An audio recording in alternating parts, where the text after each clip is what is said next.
11 août 2025. Mesdames et messieurs, bonjour et bienvenue dans votre émission préférée, Fort Nansouba. J'espère que vous vous portez bien. Moi également, je me porte très bien. Comme tous les matins, on va commencer cette émission avec Boulou Info qui sera bien évidemment présentée par Elisabeth Iladja. Et au sommaire de Boulou Info ce matin, circulation coupée ce samedi à Ndali et Djougou à cause du débordement du fleuve de Yemaru. Et puis l'opposant tchadien et l'ex-premier ministre Sucé Masra écope de 20 ans de prison ferme. Reprise des combats en RDC entre l'armée et le groupe armé AFC M23 malgré un cessez-le-feu signé à Doha. Alors, on va continuer bien évidemment avec Mouidine Lawani qui va nous présenter la Minute au Sport. À sa suite, viendra Elvi Konbeto pour nous parler de son artiste du jour. Et on finit l'émission avec Parlons-en, et un débat qui nous parle de loyauté et de l'indépendance personnelle. Alors, installez-vous confortablement. On va revenir sur ce plateau pour développer les différentes rubriques de Fort Nansouba.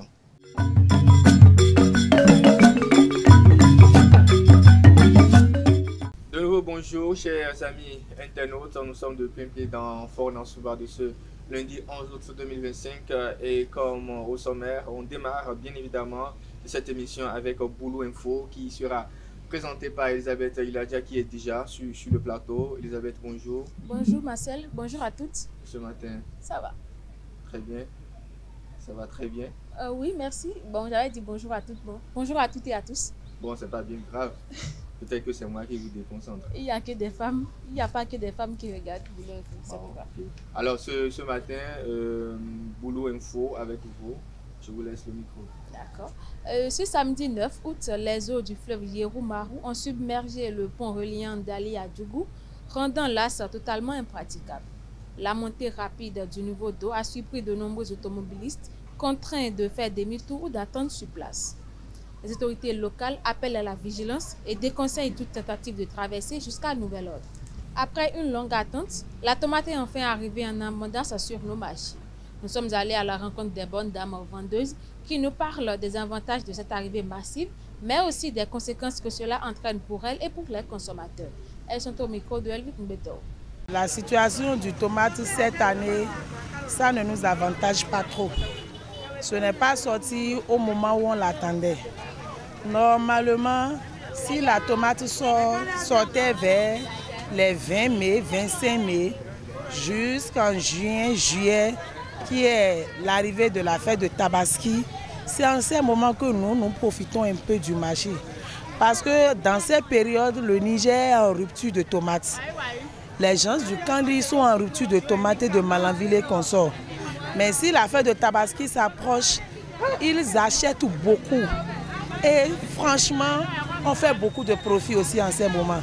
Maintenant, la tomate de cette année, ce n'est pas sorti ni en mai, ni en juin. Et c'est en juillet que ça a commencé par donner l'affluence comme ça. Du coup, le prix a chuté sur le marché parce que l'arrivage que les gens du Niger et de Malanville et consorts devraient prendre normalement, ils ne prennent pas. Bon, tu m'as dit,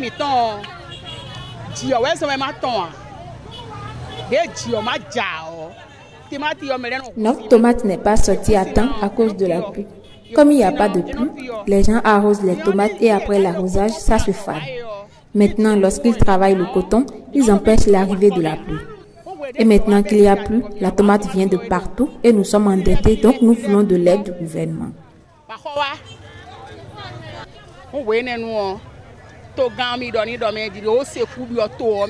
Bon, la façon dont c'est arrivé brusquement comme ça, là, ça aura de conséquences, ça là, c'est inévitable. Juste parce que déjà, en fin août, début septembre, il y a la tomate de Lomé qui va sortir.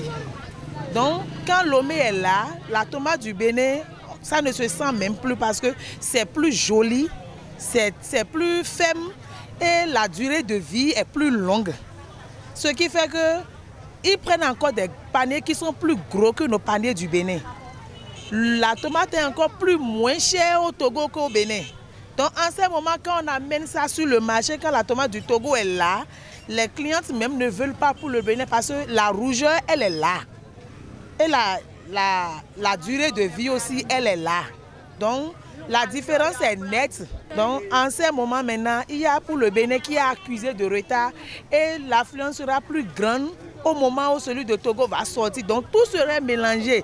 Le marché serait mélangé. Et il me dit, ouais. On est tombé complètement. Nous sommes tombés parce que la tomate de Malanville viendra, celle de Lomé sortira, Poalada viendra et les tomates viendront de partout, même le marché est encombré. Tout ce qu'on a dit, c'est que la tomate est moins chère maintenant, que les clientes sortent et achètent, qu'ils n'aient plus peur. Ça n'atteint plus 8 000, maintenant on attend de vendre à 7 000, 5 000, 6 000. Donc il y a tous les prix sur le marché. Il y a tous les prix que tout le monde vient acheter. Ceux qui font des conserves, ceux qui mettent, tout le monde vient acheter. La tomate est moins chère maintenant. La seule méthode de conservation actuelle que nous connaissons, c'est le préparer, le mettre dans des bouteilles. Donc en dehors de ça, nous ne maîtrisons plus autre méthode de conservation. Mais quand on prépare, on met dans les bouteilles ou soit d'autres attaques dans des sachets et mettre dans des frigos, bien dans des chambres froides là, ça dure. Ce qui est sûr, la façon dont c'est sorti, c'est comme ça va finir et il aura la chèreté. Quelle que soit la quantité qui est sortie, ça va finir. Un artiste plasticien est un créateur d'œuvres d'art visuel utilisant divers matériaux et techniques pour exprimer des idées, des émotions ou des visions.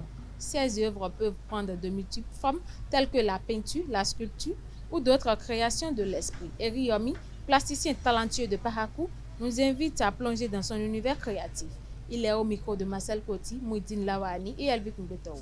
Eriomi Latonji, artiste plasticien béninois, dessinateur et calligraphe de formation, il découvre plus tard une passion pour l'art plastique. Autodidacte, Eriomi n'a eu besoin d'aucune formation en art plastique pour éblouir son entourage. Une passion devenir un métier aujourd'hui, mais le déclic vient en 2014 où l'artiste perd un être cher avec qui il se voyait passer le reste de sa vie. L'art plastique, c'était dans l'année 2014. Et cette année qui marque, c'est-à-dire le départ prématuré de celle que j'aimerais passer le reste de mes temps, c'est-à-dire passer le temps de ma vieillesse avec. Et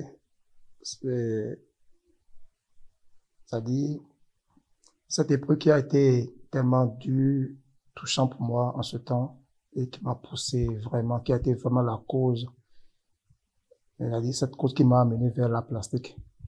Parce que j'étais obligé d'avoir un plus en ce temps-là pour pouvoir mieux, c'est-à-dire pour pouvoir mieux digérer l'épreuve là en ce temps. D'où j'ai commencé par attendre mes toiles précisément en 2014.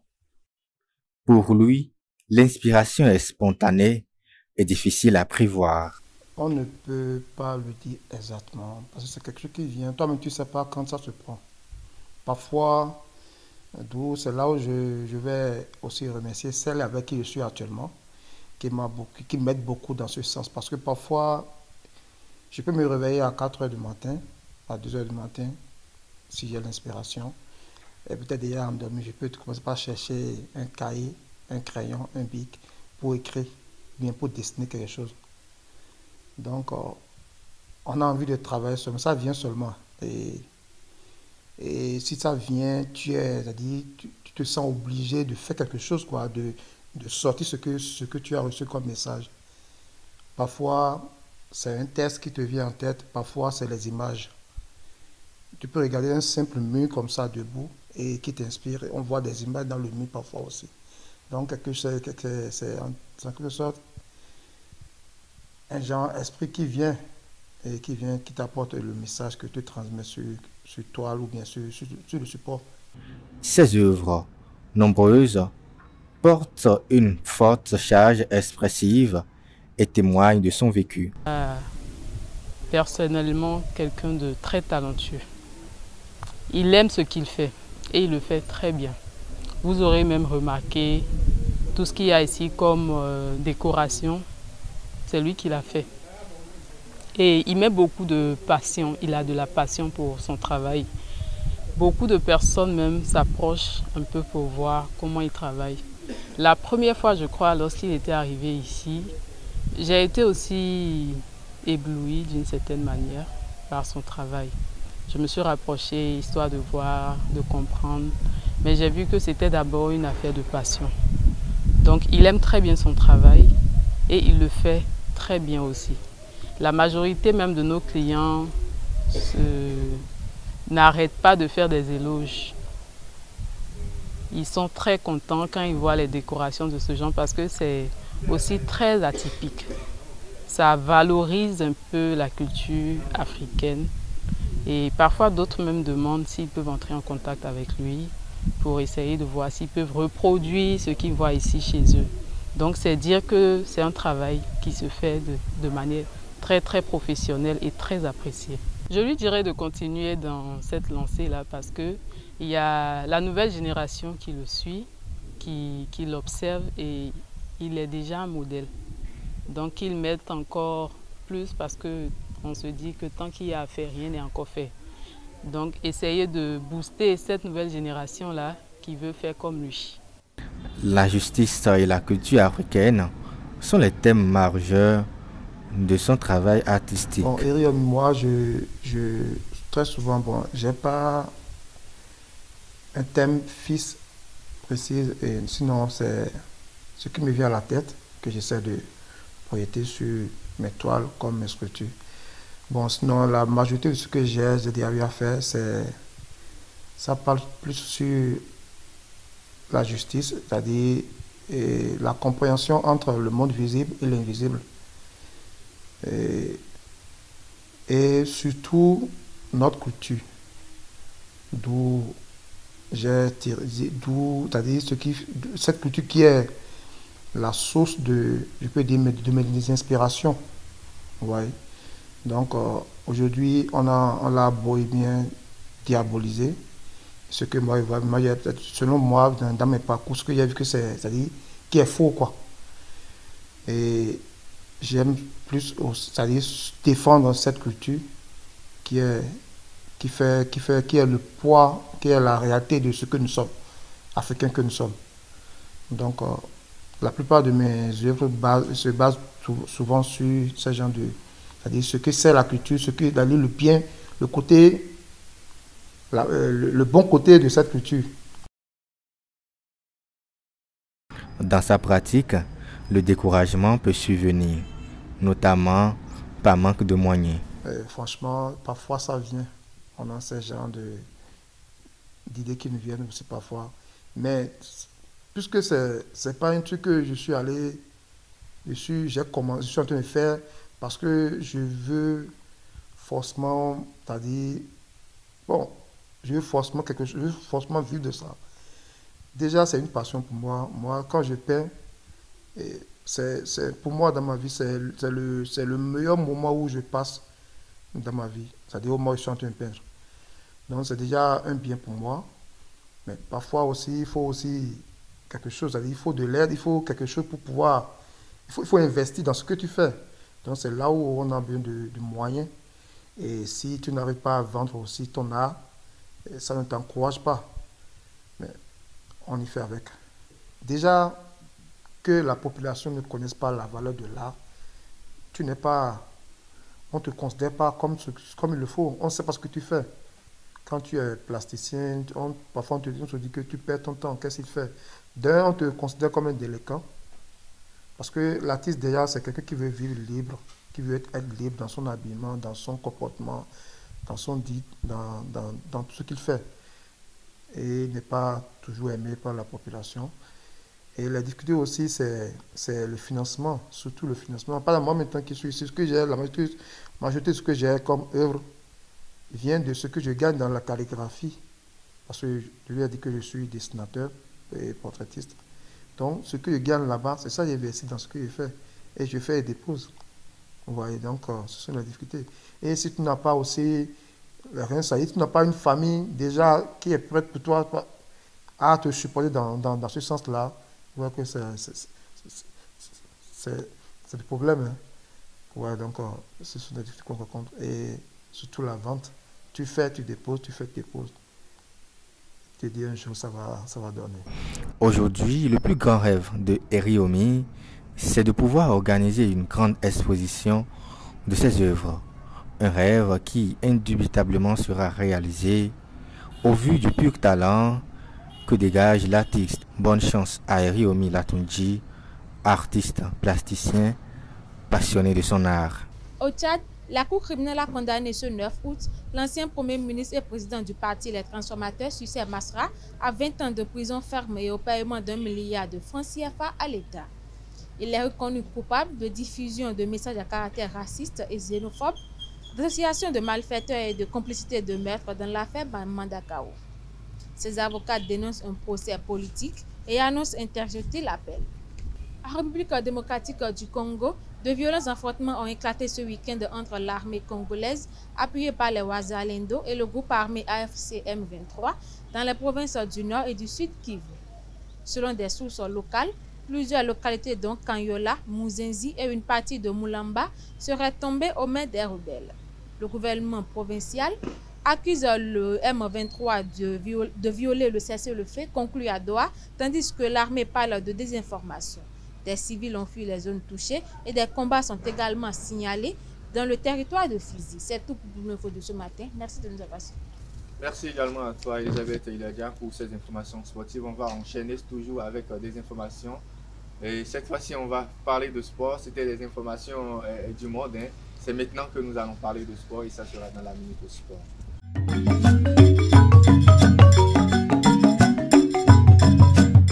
La minute sport de ce matin, toujours avec Mouidine Lawani qui est déjà là pour nous donner quelques actualités sportives. Bonjour Mouidine. Bonjour Marcel. Ce matin. Ça va très bien. Je vous vois en costume. Oui, vous scintillez également ce matin. Ah, c'est bien. Alors aujourd'hui, le sport avec vous, quelles sont les actualités qui meublent le milieu sport aujourd'hui? Merci Marcel, amis internautes de Isaïe Télévision. Bonjour à tous et bienvenue dans la Minute Sport de ce matin.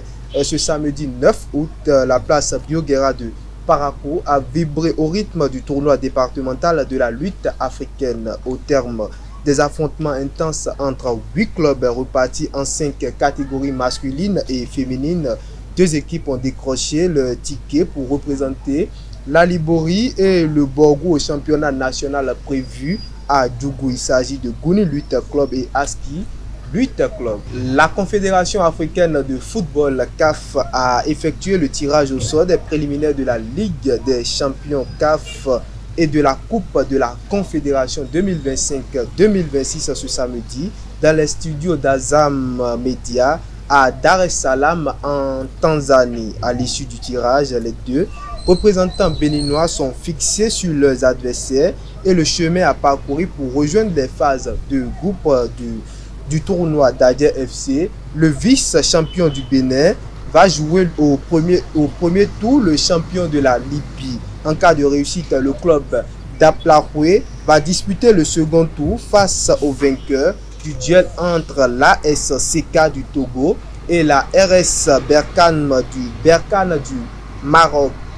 Pour ce qui concerne Coton Football Club, les vice-champions du Bénin et de la Ligue Pro du Bénin, autant pour moi, seront face aux Black Men's Warriors FC du Libéria lors du premier tour et en cas de qualification, ils pourront affronter le gagnant de la double confrontation entre l'Aigle Royal du Cameroun et FC San Pedro de la Côte d'Ivoire.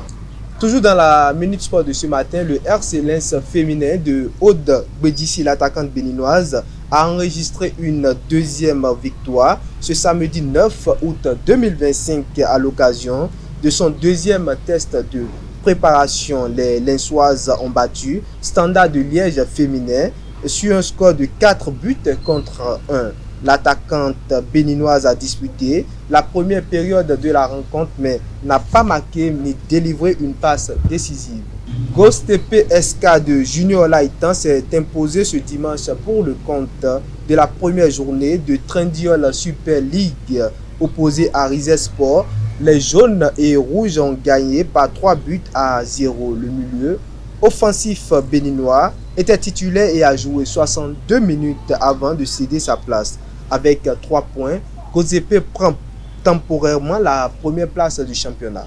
Et pour boucler avec la Minute Sport de ce matin, le Saint-Paoli et Andreas Rontondi se sont imposés ce samedi à l'occasion de leur dernier match de préparation. Le Guépard et ses coéquipiers ont battu Hellas Vérone FC sur la plus petite score 1-0, une réalisation qui porte la signature de l'attaquant béninois titulaire. Rontondi a inscrit l'unique but de la rencontre à la 15e minute. Il a disputé 6 matchs de préparation pour 3 buts et une passe décisive. Voilà l'essentiel à retenir pour la Minute Sport de ce matin. Voilà l'essentiel de la Minute Sport de ce matin. Merci beaucoup, Mouidine Lavani. Et Andreas Rontondi qui marque, c'est bien pour le Bénin. Hein. C'est un peu rare de voir les joueurs béninois faire l'actualité. Bon, c'est un joueur qui enchaîne les performances, mais les blessures ne lui permettent pas de faire long feu. Sinon, Andreas Rontondi, c'est un bijou. Ah, c'est un bijou. On va espérer qu'il continue sur cette belle lancée. Alors, nous allons cette fois-ci installer Elvic Onubetoro avec son artiste du jour. C'est dans la rubrique artiste du jour.